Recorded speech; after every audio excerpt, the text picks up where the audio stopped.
Sometimes in life we just suffer. Sometimes it's from being totally withdrawn, or so much stress that we are totally anxious, or so tired that we are totally burnt out. But our current position is not our final destination. No, indeed. There's hope. So whether it's your personal life, your career, your relationship, your business, or your job, we say there's reason to believe again.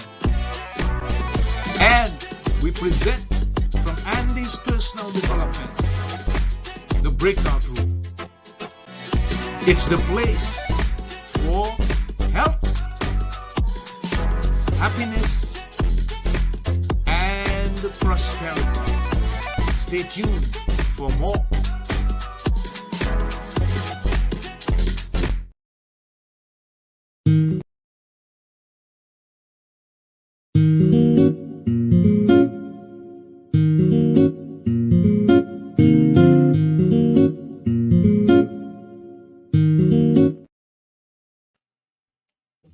Hey, and we are welcome and we are live in the breakout room. This is your host, Andy of Andy's Personal Development. This is your place for health, happiness, and prosperity. Please remember that we are Christ centered and transformation driven. And today will not be an exception with regards to that. We have a guest that is going to give us so much value, so much content, so much information. I can hardly wait to bring him on to you. His name is Fletcher Ellingson, and he is known as a best-selling author, a speaker coach, and the book that he wrote, The Practice of Feeling Good. It says he's using a combination of science and psychology. He helps his clients break free from financial struggle, overwhelm, and persistent worry so they can spend more time doing what they love, contribute to their families, and impact their communities. Fletcher is also a regional weekly TV show which he hosts and is a regular contributing columnist and a professional magician. And he has helped hundreds of entrepreneurs to be successful professionals and embrace the principles of the practice of feeling good. Sounds like just pure goodness to me. Okay, great. So let's welcome live in the breakout room the man, Fletcher Ellingson. Welcome. Hey, Andy, good to be here. Thanks so much for having me on. Yeah. I just got chills as you were doing that introduction because I'm excited to talk about value, and I'm excited to talk about overcoming resentment. You know, one of the things you said in your introduction is, and before we started this, you were like, you want to bring value to your listeners. And one of the things I love about value is that the things that always follow value, when we deliver value to people, the things that always follow value are compensation and opportunity. So I frequently tell my clients, stop focusing on the money, start focusing on delivering and putting out massive value, because opportunity and compensation naturally follow that. Does that accurate with you too? That sounds like a recipe for success. I love that. Yeah. Thank you for sharing, Fletcher. I appreciate that note. So, in terms of how people deal with resentment, I have a theory, and maybe it's unusual, but I think that most of the times we bring resentment to our doorstep even when it is not there. And the reason why I say that is because we are always thinking about what somebody else is thinking about us. Yes, it's and true, not right? not what we think about ourselves, which is most important.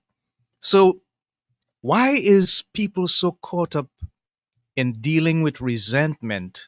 Why is it such a struggle when they themselves resent so much that sometimes they don't even know that they are practicing resentment? How is that possible, Fletcher? Yeah, so you just nailed it with one word that you said: practice. We are Yeah. practiced at being judgmental. We are practiced at resentment. We are practiced at these ways of being. Now, I don't want people to hear this and think and be defensive. I want them to hear this and go, "Ooh, let me get curious about the resentment that I may have in my life." Because what I want your listeners to understand is that it's not your fault that you're resentful, but it is your responsibility. You see, Mm, and why I say it's not your fault is resentment has been modeled for us since we were very, very young. We saw our friends or maybe our parents or family members resenting other people. And so we began to practice that as well. We didn't ever make a judgment call about it. We just started practicing that which was modeled for us. So in that sense, it's not our fault, but it is our responsibility. Now, once we have it in our awareness that we are resentful, now it can become in that area of being our fault, right? Because now we have a yeah, choice. But before we have awareness around it, it's not our fault, just our responsibility. yeah. But how can we get people, Fletcher, to understand that and to embrace it as a starting point in terms of how they can heal? Because I know it's a healing process because resentment hurts, right? And Yes. anything that hurts needs to be healed. How can we get them to recognize, hey, buddy, it's not your fault, Yeah, but yeah, yeah. that responsibility for, and this is how we can do it. I love what you just said too. We want to pay attention to the message of resentment. Every single emotion has a message. For Yeah. instance, frustration, for instance. What's the message of frustration? Well, the message of frustration when we're feeling frustrated is that something's not working out the way we want it to work out, right? That's the message of frustration. Something's not working out the way we expect it to work out. So we want to get curious about, oh gosh, why am I feeling frustrated? Oh, something must not be working out the way I want it to. What Mm, is it? What's not working out the way I want it to work out?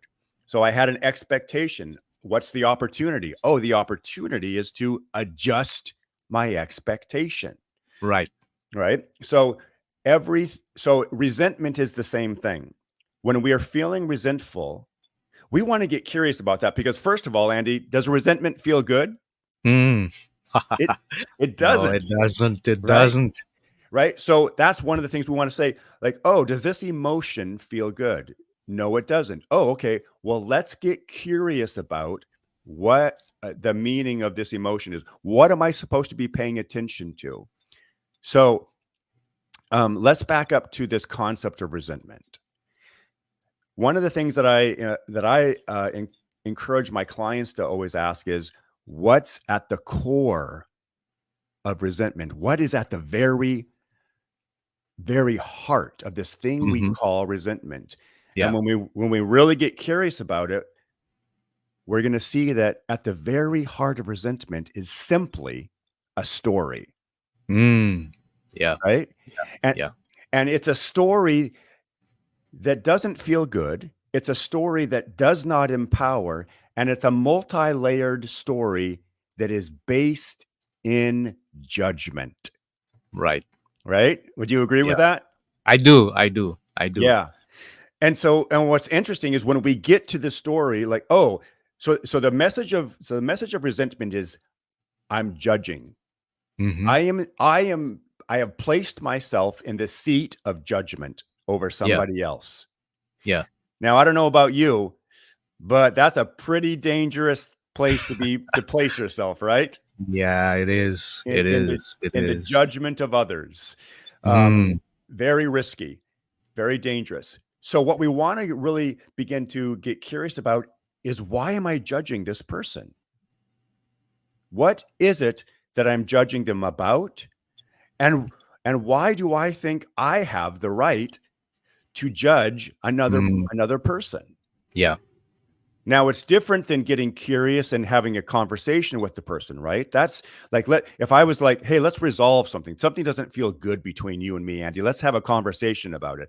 But if I don't have that conversation and get curious about what's going on for Andy and I just sit in the seat of judgment, that just completely disempowers me, you, and our relationship. Yeah. Yeah. So what's interesting about resentment is it's like a poison, right?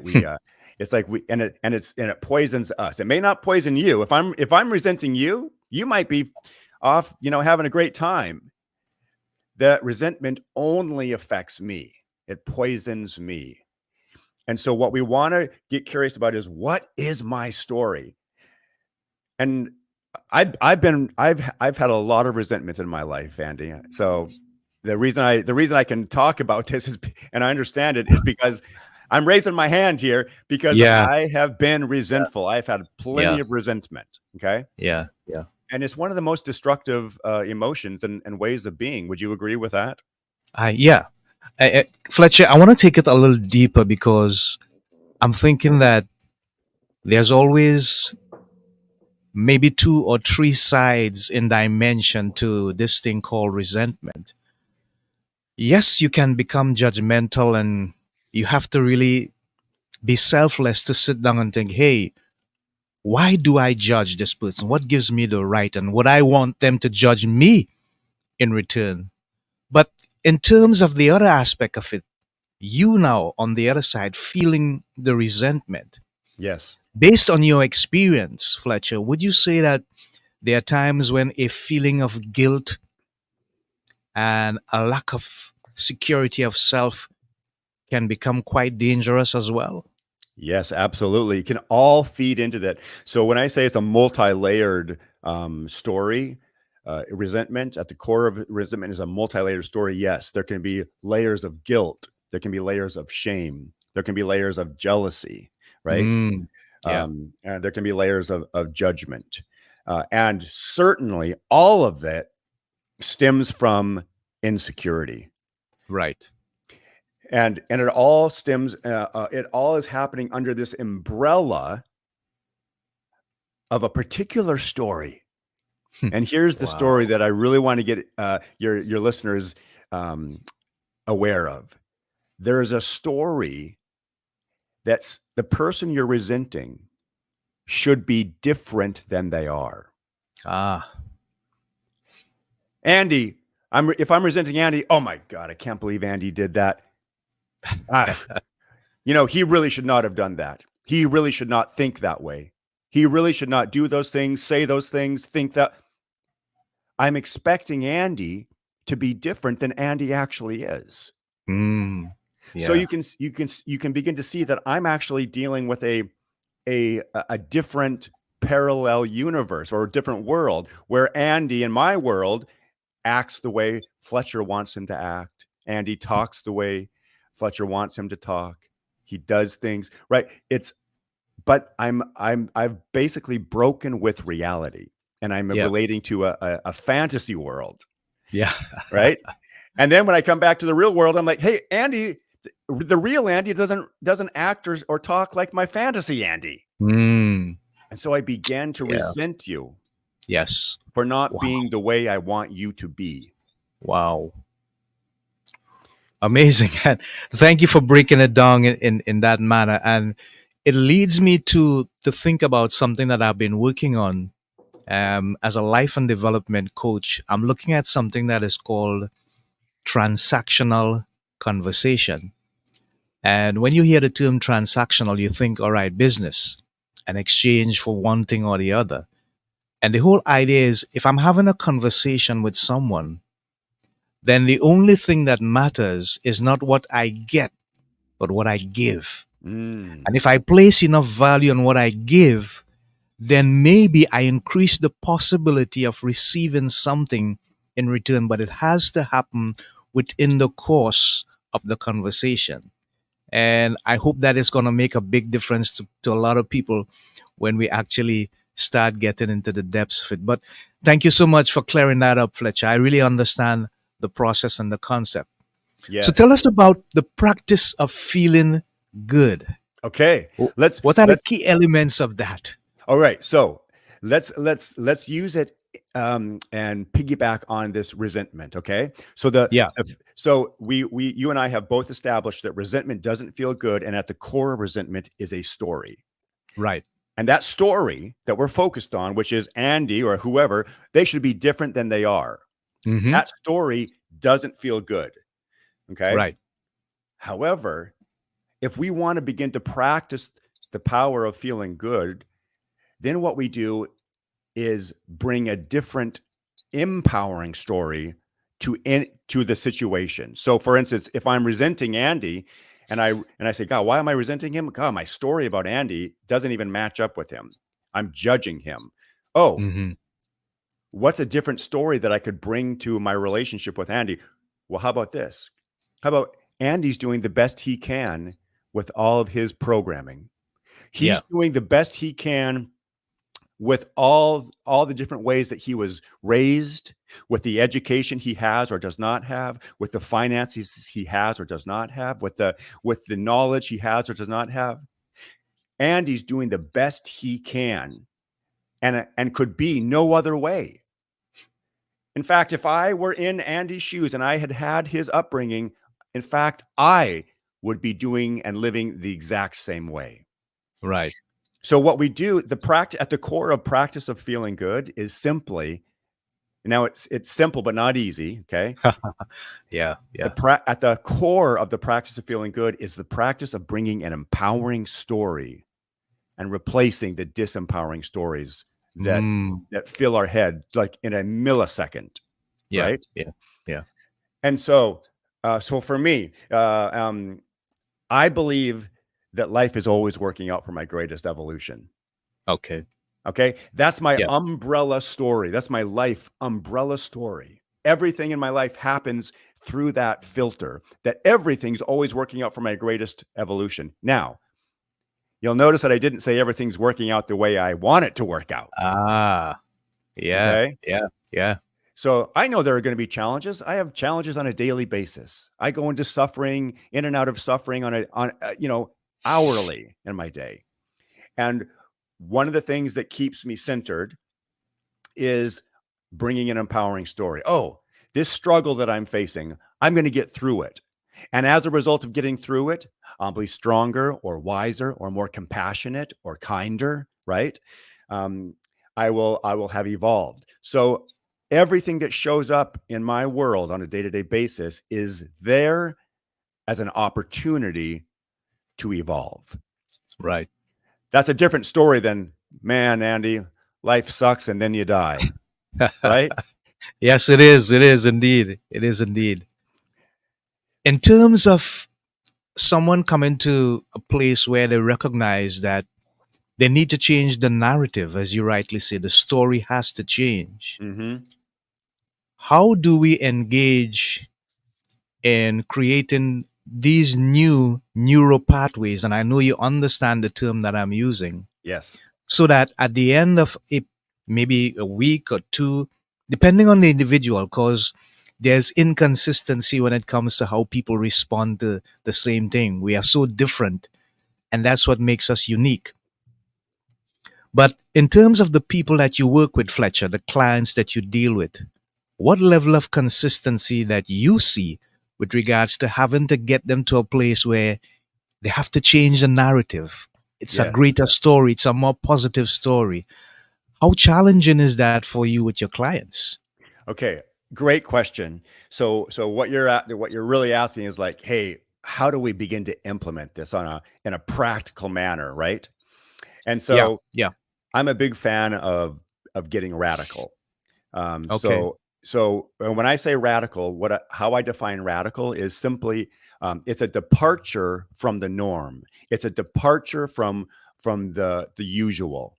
Now that Hmm. getting radical can be a very small thing, or it could be a very big thing, right? Most people, when Right. we think radical, it kind of scares them, like, oh, hold on a second, Fletcher. I don't want to get too radical here, right? I don't want to get too out of my comfort zone. And so I say, well, Right. great. We don't have to, but how's this for radical? Because you said, like, how can we get people to begin changing their narrative and really be effective with it? So here's what one of the things I have my clients do. We get a bunch of dry erase markers. I got a couple here, right? Yeah. And I'm a big fan of using those dry erase markers and just writing stuff on my bathroom mirror because Uh-huh. I'm in my bathroom. I shave. I'm washing my face. I'm fixing my hair, and I write on the mirror right in front of me the story that I want to begin to live into. Life's always working out for my greatest evolution. Used to be up on my mirror. Good things are lined up, stacked up, and showing up daily. That was on my mirror. Um, I'm committed to the obstacle because the obstacle is showing me the way to go. That used to be up in my mirror. So I will write all these. Now some people will say, "Oh, Fletcher, you're just talking about affirmations, really?" Yeah. Just Yeah. and what I say, yes, in fact, I am. But what I want you to realize is that we're doing this all day long, and we just don't realize it. Hmm. Oh, I can never catch a break. Oh, I that guy's so lucky. Oh, I could never make that much money. Oh, how come they always get the bigger piece of the cookie or whatever it is, right? We all have these thoughts that are constantly going through. Life's never working out for me, Fletcher. See, told you so. I lost again. Mm.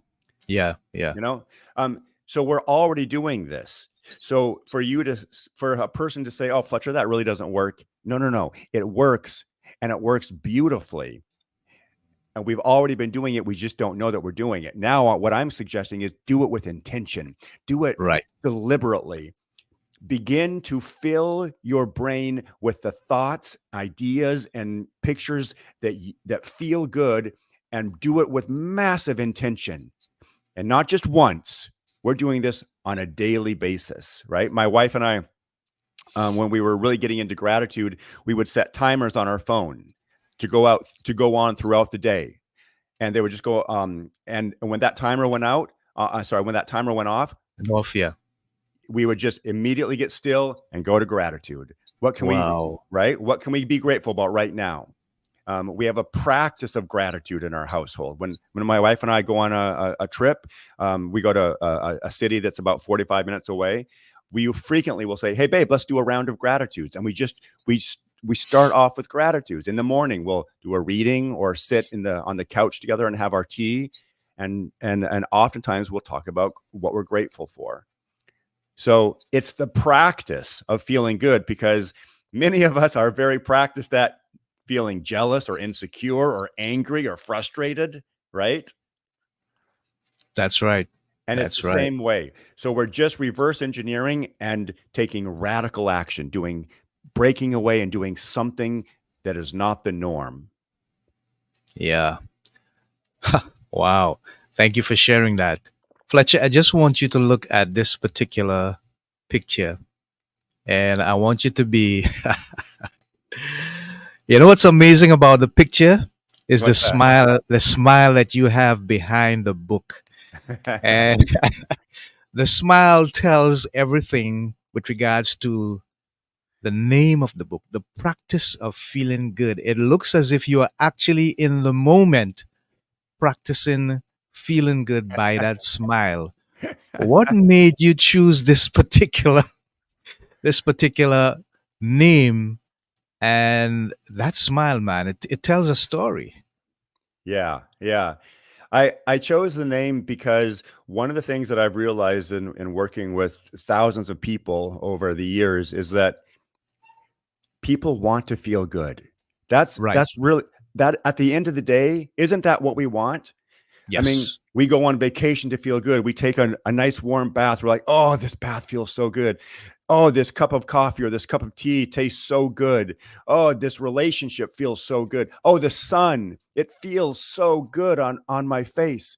We're always looking to feel good. And and we're always in search of that because so many of us are in so much suffering. Yeah. Yeah. And and Wow. and what I've realized through working with my clients is that, they come to me and they say, "Oh gosh, Fletcher, I really want to create greater health and fitness, or I want to generate more money." But when we really get down to it, Andy, why do they want the money? Why do they want the health? Why do they want the relationship? Why? Because all those things feel good. Yeah. And so, what if we could learn to feel good on demand, Yeah. right? Yeah. What if we could Yeah. actually learn how to upgrade our thinking so that we could begin to feel good on demand? Because as you and I both know, our emotions are simply a chemical reaction in the head, right? The Hmm. serotonin, the dopamine, the oxytocin, all those things that are creating that sense of feeling good are literally available on demand. And the way we do it is to begin to become intentional about where we place our focus. Can I give you a quick example? Yep, sure. Go ahead. Think about maybe the last television show or movie that you went to see. And, because people love movies, they love, or even books, right? Or a book you read, and you go to the movie theater, you get your popcorn and your drink, and you sit down, and the lights go dark, and then the movie comes on the screen, and maybe the first 5 minutes are this intense action-packed movie. All right, there's a car chase and people running around, and it's highly intense, right? And you're not even eating your popcorn yet. Your eyes are wide open, and you're just not even moving, right? You're just like watching this on the screen. Yep. Now, if we could hook you up to a heart monitor machine, you would actually see that your heart rate is increasing. Mm. Okay. Your heart rate is Yeah. increasing based on what you're focused on. And then, that scene ends. And then maybe something funny happens and you start laughing really hard. Right. Yeah. And Yeah. again, now you're having this feel good emotion. And then another 10 minutes later, maybe something really sad is happening. And so sad that, you start even crying tears in the movie theater. You look over at your friend and, they're wiping away tears too. And Wow. you're right. And then 10 minutes later, you're on the edge of your seat, or something sudden happens and whoa, it startles you. And in that 2-hour movie, you may have just had a roller coaster of emotions, more emotions than you would normally feel throughout your week. But here's the thing, Andy, and here's what I want your listeners to hear. You had this roller coaster of real emotions simply because you were watching light on a screen. Mm. It's not Yeah. even real. Yes. It's not even real, but your mind can't tell the difference between what's real and what's not. Yep. Your brain it absolutely must create an emotional / chemical response to what you are focused on. Yes. And Yeah. this is why I say it's possible to create emotions on demand, because we do it all the time when we're watching TV, a movie, or reading a book. We have a real emotional experience to something that's not actually even real. Wow. That's deep. That's really deep, Fletcher. That deserves a 10 plus. But let me just take it a little deeper, a little further. All right. Because I think we can find ourselves, if we are not lucky, being involved in a situation where that same commitment could lead us into a danger zone. Let me explain. Yeah, tell me more. You have this opportunity to feel good, but if you base that opportunity on conditions externally, ecosystem circumstances, the question is, when all of those are gone, removed, taken away, where does your feeling for good come from? Mm, Is it yes. possible then, Fletcher, that people could find themselves feasting on things that are temporary, making them feel good, but deep within where it matters the most, the reality of it is not there at all? Yes. So good. So good. This is yes, I love this question, and it's really important because we don't want our happiness to be dependent on these uh, well, you mentioned it earlier, transactional situations, right? Or we don't want it to be conditional. I'm only happy if these people like me. I'm only happy if I have this amount of money. I'm only happy if the sun is out. No, no, no. We want to be able to create an internal sense of feeling good. Right. And that's why the story is so important. So my story is like, Andy, I won the lottery. I get to live on this planet. I mean, I get to experience. Look at Yeah. my mobility. I have mobility. The blood is flowing through my body. Oxygen is filling my lungs, and I don't even have to be involved with that. It just does it by itself. I Right. won the absolute lottery of life. So, I mean, I mean, I look outside, the sun is shining. So gratitude is so powerful, right? Gratitude is the acknowledgement and appreciation for something for which I cannot take credit. And I Yeah. love that definition. Gratitude is the appreciation and acknowledgement of something for which I cannot take credit. I can't take credit for the sun, the universe, the earth, the trees, Right. Right. and yet they fill me up with joy because they're beautiful, right? Um, and I just get to be here with all of these things and interact with these things. I get to learn. I get to evolve.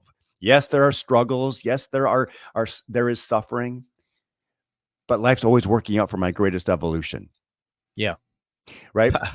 So yes. So I totally agree with you. We want to have a narrative that is so powerful that despite physical things that are going on around the world, right? Politicians and corruption and things like that. Yes, it's disappointing, but it doesn't overshadow my narrative that life's always working out for my greatest evolution, and I am the recipient of so much abundance, and I Yeah. did nothing for it. I did nothing for it. I just got to show up. I mean, Yes. how good does that feel, right? Yeah. Wonderful. Wonderful. Ah, the gift of life. Yes. I had a guest by the name of Isabel Tierney. She was on sometime last week, and she said, the way I describe it, Andy, I use one word, and it's called aliveness. I never Mm, heard someone express it that way before, and even just one word, aliveness. yeah. So, Fletcher, I've got some comments here, and the first one I'll put up on the screen. It's Macpherson Honore. Great viewing from Bonaire. Bonaire is a Dutch related island in the Eastern Caribbean, not too far from where I am actually. And then we have Denise Charles saying, whoa, emotions on demand, seeing eyes. Wonderful. Thank you guys.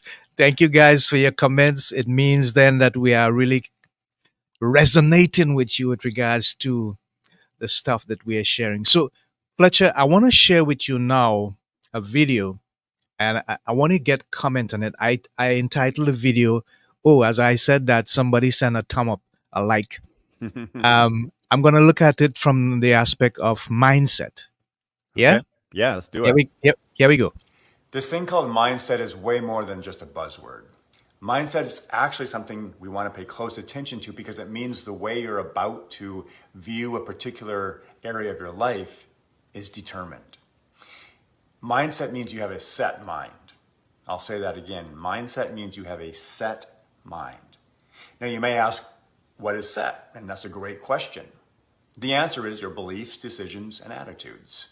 Another way of saying this is that mindset is a fixed set of beliefs, decisions, and attitudes that help me make sense of myself and the world around me. Now, the next question we want to ask ourselves to better understand this thing called mindset is, which areas of my life do I have set beliefs, decisions, and attitudes? And the answer is, our mind is set about the areas of health, wealth, politics, religion, spirituality, relationships, our abilities, what I should do or shouldn't do, what others should do or shouldn't do. In other words, basically everything. And now things begin to get interesting because you can start to see that our set mind, our set beliefs, decisions, and attitudes are literally determining the outcomes in our lives. Our set mind is determining the outcomes in our finances, our marriage, our family, our friends, our relationships, our health, literally determining the outcomes. In other words, our set mind is determining our experience of life. Now, why is this significant? Well, it's significant because we live under the illusion that we have freedom of choice and free will. Now, I'm not going to sit here and say that we don't, but I invite you to really consider that a set mind can only produce outcomes that are in alignment with that set mind. So if you're producing outcomes that are not to your liking, it simply means that we've got some reprogramming to do. In other words, reorganize some of the circuitry up in here in the brain. That takes practice. That takes intentionality. Now, I don't know about you, but I learned a lot of great and helpful things in my years of schooling, early schooling, but I didn't get any training on how to create new neural pathways in the brain. I didn't learn how my existing programming came to be or how to intentionally create a new mindset that would produce radically different outcomes than the ones I was accustomed producing. I had to learn that much later in life. And it has, and learning that has made an incredible difference in my life and the life of my clients. So if that's of interest to you and you'd like to learn how to create new decisions, attitudes, and beliefs so that you could, create radically different outcomes, then let's talk. Reach out, DM me, and we'll set up a time to have a visit. Talk soon. Whoa. Man, great stuff. Thank I you. want you to further highlight how important, how really, really significant is this change of mindset. Because, Fletcher, a lot of people have values that have been inserted in their DNA literally for years. And then Yes. they hit a roadblock or they reach what we call a fork in the road and they realize I've been doing everything wrong. I've been thinking everything wrong. It wasn't wrong. It's just that it was not giving you the results that you needed to get in life. Yes. So further enhance on that for us, please. Sure. So anytime that we are not able to get to that next level in our life, whether it's financially, relationally, spiritually, um, uh, you know, wh- anytime we kind of feel like we're plateaued and we can't get to that next level, consider that you've reached the extent of your ability to think beyond that place. It's not it isn't that you are missing anything inherently. It just means you have reached your ability to think beyond that place where you're at. And so what will be Hmm. required is a new level of thinking. Now, how do we increase our level of thinking? How do we do that? We do it by getting around people who have the results that we want, who are or Right. talking about those things. You get it around hanging out with Andy Charles. You get it around, you get it by hanging out with Tony Robbins. You get it by Yeah. hanging out with David Bayer. You get Bob Proctor. Um, Yeah. all these people. You get it around by listening to Oprah Winfrey, Brene Brown. You get it by hanging out and associating and reading and listening to people who have that next level of thinking, Yeah. Yeah. right? Yeah. It I'm reminds me. Yeah. Go ahead. I was just gonna say the only reason I have the knowledge that I have is because I hang out and spend time with those people, right? I have Yeah. Yeah. my mentors have made an incredible impact on my life in all areas. So I'm extremely grateful for them. I take zero credit for the knowledge that I have. And that's so incredibly important. I really appreciate that about you, Fletcher. It reminds me of a quote that I heard from Albert Einstein. And it says, the thinking that have brought me this far now presents to me problems that this thinking cannot solve. Yes. And so, what he actually meant is that when we reach to another stage in life, what we used to think may not necessarily be the way that we need to think now. Some things need to change. And it takes me back to the beginning where you spoke about changing the narrative, looking at an impactful, positive, endearing, and powerful story rather than the one that brings about all these negative connotations and negative vibes. In terms of the future, Fletcher, what do you see on the horizon? What's your vision like for your business, your clientele, the world, maybe? How Yeah. large is your vision? Yeah. So I appreciate that question. I believe that right now the world is the our human race is hurting and suffering immensely. Yeah. And I choose to also place my focus on the fact that there has never been another time in our existence where content, like the content that you're bringing forth, Andy, is so readily available and Yeah. abundant. Yeah. So many people have a voice in this world. Yes, there is a ton of suffering going on, but there has never been a time where more voices are also rising up publicly and bringing forth valuable content, bringing forth hope, bringing forth inspiration and motivation and compelling visions. And this is why I love meeting and spending time with people like yourself. It Yeah. inspires me. It's so important to surround ourselves with inspiration, surround ourselves with people who are thinking big. And at the end of the day, I invite your listeners to consider kindness. Yeah. Kindness to me is a magical balm. It heals. It doesn't divide, it unites, right? It doesn't it's not pointing out people's weaknesses. It reminds people of their strengths. Kindness is, I think, if everybody would embrace kindness, the world would immediately radically change.